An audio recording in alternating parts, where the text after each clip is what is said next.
بسم اللہ والحمد للہ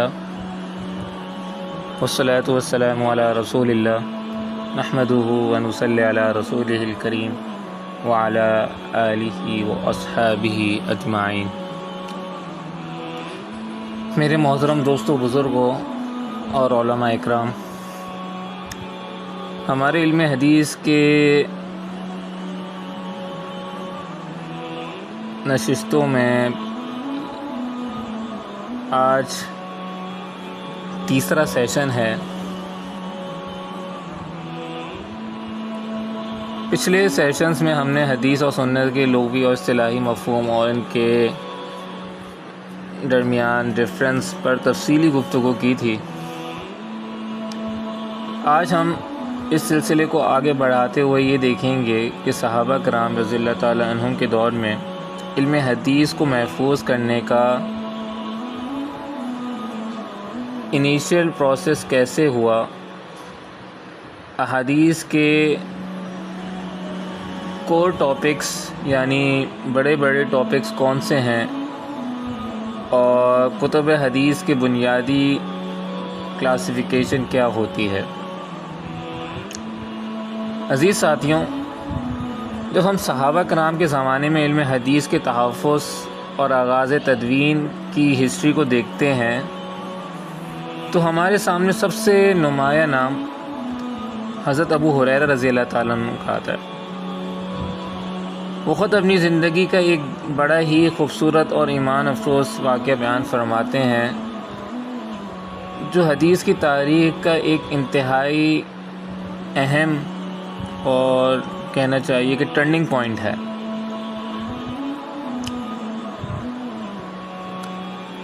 حضرت ابو ہریرہ رضی اللہ تعالیٰ عنہ فرماتے ہیں کہ رسول خدا صلی اللہ علیہ وسلم کی محفل میں میری ڈیلی اٹینڈنس کا معاملہ یہ تھا کہ سارے صحابہ کرام رضی اللہ تعالیٰ عنہم اپنے کاروبار وغیرہ کے لیے جا چکے ہوتے، کسی کے خاندان تھے، برادریاں تھیں، دنیا کی مصروفیات تھیں، لیکن میرا ایسا کوئی پرسنل انٹرسٹ نہیں تھا۔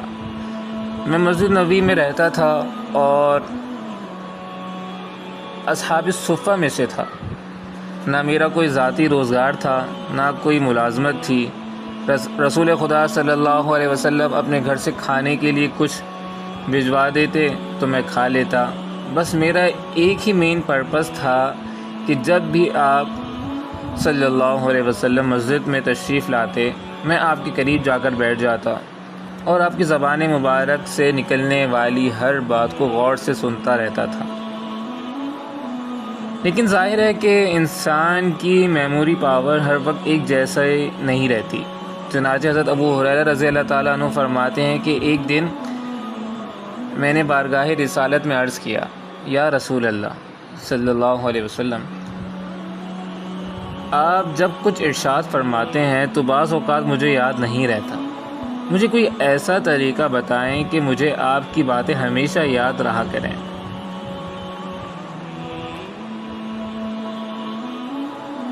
آپ علیہ الصلوۃ والسلام نے ان کی اس علمی تڑپ کو دیکھا تو دو خاص طریقے اختیار فرمائے۔ پہلا طریقہ، آپ علیہ الصلوۃ والسلام نے فرمایا، ذرا اپنی چادر مجھے دو۔ حضرت ابو ہریرہ رضی اللہ تعالیٰ عنہ کہتے ہیں کہ میں نے اپنی چادر آپ کے سامنے پھیلا دی۔ آپ نے کوئی خاص دعا پڑھی، چادر پر پھونک ماری اور اسے ایسے گرا لگائی جیسے کوئی قیمتی چیز رکھ کر گرا لگائی جاتی ہے۔ پھر فرمایا، اب اس چادر کو اپنے سینے سے لگا لو۔ دوسرا طریقہ، اس دعا کے ساتھ ساتھ آپ نے انہیں علمی طریقہ بھی سکھایا اور فرمایا، استعین بیمینک، یعنی دائیں ہاتھ سے کام لو۔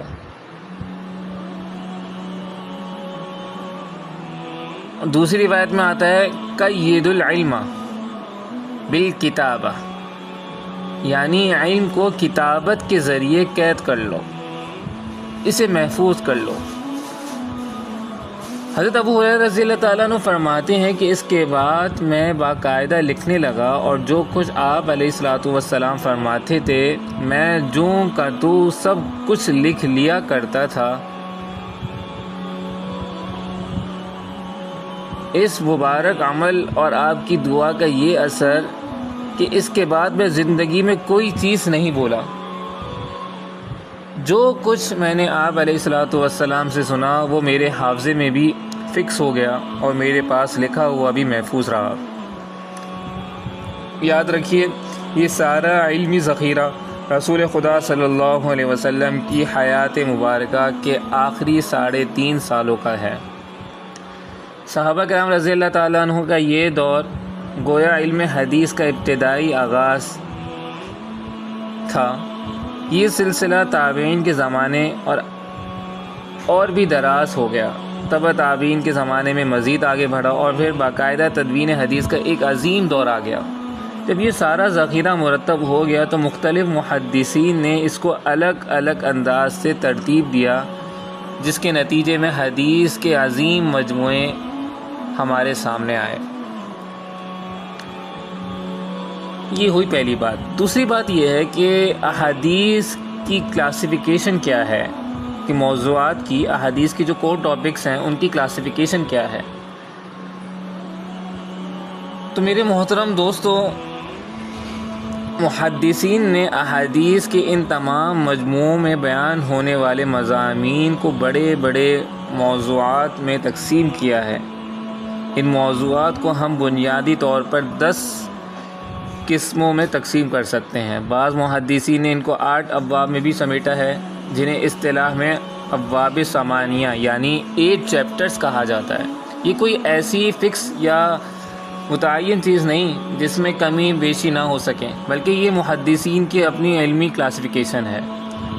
احادیث کے وہ بڑے بڑے موضوعات یہ ہیں، میں آپ کو بتاتا ہوں. نمبر 1 عقائد یعنی بلیف، اللہ کی ذات، اللہ کی صفات اور ایمان سے متعلق احادیث. نمبر 2 احکام یعنی حلال حرام، عبادات اور روزمرہ کے قوانین. تیسرا آداب و اخلاق، معاشرتی زندگی گزارنے کے بہترین طریقے. چوتھا ہے وہ احادیث جو دل میں رقت اور نرمی پیدا کرتی ہیں، جن سے تعلق باللہ مضبوط ہوتا ہے، خشیت الہی پیدا ہوتی ہے اور دلوں کی سختی دور ہوتی ہے. حدیث کی تقریباً ہر بڑی کتاب میں اس کا ایک الگ باب ہوتا ہے، کتاب الرقاق کے نام سے. 5ویں ہے تفسیر، جہاں قرآنی آیات کی تشریح اور ان کا پس منظر رسول خدا صلی اللہ علیہ وسلم کے ارشادات کی روشنی میں بیان کیا جاتا ہے. 6ٹھی تقسیم ہے تاریخ اور سیر، یعنی جس میں انبیاء کرام، سابقہ اقوام کے واقعات اور آپ کی زندگی کا تذکرہ ہوتا ہے. یعنی اب پچھلے انبیاء کرام کا، سابقہ پچھلی امتوں کا اور آپ علیہ الصلوۃ والسلام کی زندگی کا تذکرہ. 7ویں چیز وہ ہے پروفیٹک کریکٹرسٹکس، یعنی رسول خدا صلی اللہ علیہ وسلم کی اپنی مبارک عادات، آپ کا لباس، آپ کا جسمانی وجود. شمائل پر محدثین نے الگ سے کتابیں بھی لکھی، جیسے شمائل ترمذی بہت مشہور ہے. 8ویں چیز فتن، کرائسس، یعنی مستقبل میں آنے والے فتنوں اور آزمائشوں کا تذکرہ، جن سے آپ علیہ الصلوۃ والسلام نے اپنی امت کو پہلے سے متنبع فرمایا تاکہ لوگ ان سے بچ سکیں. 5واں ہے مناقب اور مصالح، یعنی صحابہ کرام، انصار و قریش اور مختلف قبائل کے فضائل اور خوبیاں. اسی طرح حضور صلی اللہ علیہ وسلم کے جو مخالفین تھے ان کی کمزوریوں اور برائیوں کی نشاندہی تاکہ لوگ ان خرابیوں سے دور رہیں. 10ویں چیز ہے سائنس آف ڈومسڈے، یعنی قیامت کی نشانیاں اور علامات. عربی زبان میں شرط علامت کو بھی کہتے ہیں، اس لیے اسے قیامت کی شرطیں یا علامت کہا جاتا ہے. جو علماء ان موضوعات کو ابواب ثمانیہ یعنی 8 چیپٹرز میں تقسیم کرتے ہیں، وہ ان عنوانات کو یکجا کر کے یوں بیان کرتے ہیں کہ نمبر 1 عقائد، نمبر 2 احکام، نمبر 3 ابواب آداب و شمائل، نمبر 4 رقاق، نمبر 5 تفسیر، نمبر 6 فتن اور اشراط الساعہ یعنی قیامت کی نشانیاں، نمبر 7 فضائل اور نمبر 8 علم۔ مصحف حدیث کی تمام کتابیں تقریباً انہی عنوانات کے ارد گرد گھومتی ہیں۔ تیسری چیز ہے کتب حدیث کی اقسام، ٹائپس آف حدیث بک۔ میرے محترم دوستوں اور علماء کرام، علم حدیث کی کتابوں کی ان کی ترتیب کے لحاظ سے الگ الگ قسمیں ہوتی ہیں۔ آپ نے اکثر نام سنے ہوں گے، جیسے صحیح بخاری، صحیح مسلم، سنن ابی داؤد، مسند امام احمد یا معجم طبرانی۔ اب ایک عام طالب علم کے ذہن میں یہ سوال آتا ہے کہ ان کتابوں کے ناموں کے ساتھ جو یہ اصطلاحات لگی ہیں، جیسے جامع، سنن، مسند، معجم، ان میں فنی فرق کیا ہے، اس کے اندر ٹیکنیکل ڈفرنس کیا ہے؟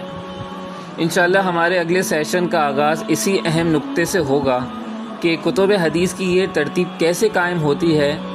لیکن آج کے موضوع کی مناسبت سے آپ کو ایک بنیادی تعریف بتاتا چلوں کہ حدیث کی وہ کتاب جس میں ان تمام موضوعات پر احادیث موجود ہوں اور وہ ان تمام ابواب کا احاطہ کرتی ہوں، اسے علم حدیث کی اصطلاح میں الجامع کہا جاتا ہے۔ یعنی وہ 8 چیپٹرز یا 10 چیپٹرز جس کتاب کے اندر موجود ہوں گے اس کتاب کو الجامع کہا جائے گا۔ مثال کے طور پر صحیح بخاری، صحیح مسلم، سنن ترمذی اصل میں جامع ہیں، کیونکہ ان میں یہ تمام 8 کے 8 بنیادی ابواب مکمل تفصیل کے ساتھ آئے ہیں۔ بقیہ کتابوں میں جیسے سنن یا مسند کی ترتیب بالکل الگ ہوتی ہے، جس پر ہم اگلے سیشن میں بات کریں گے۔ میرے محترم دوستوں، یہ علم حدیث کی تدوین کی شروعات اور احادیث کے موضوعات کا ایک علمی جائزہ تھا۔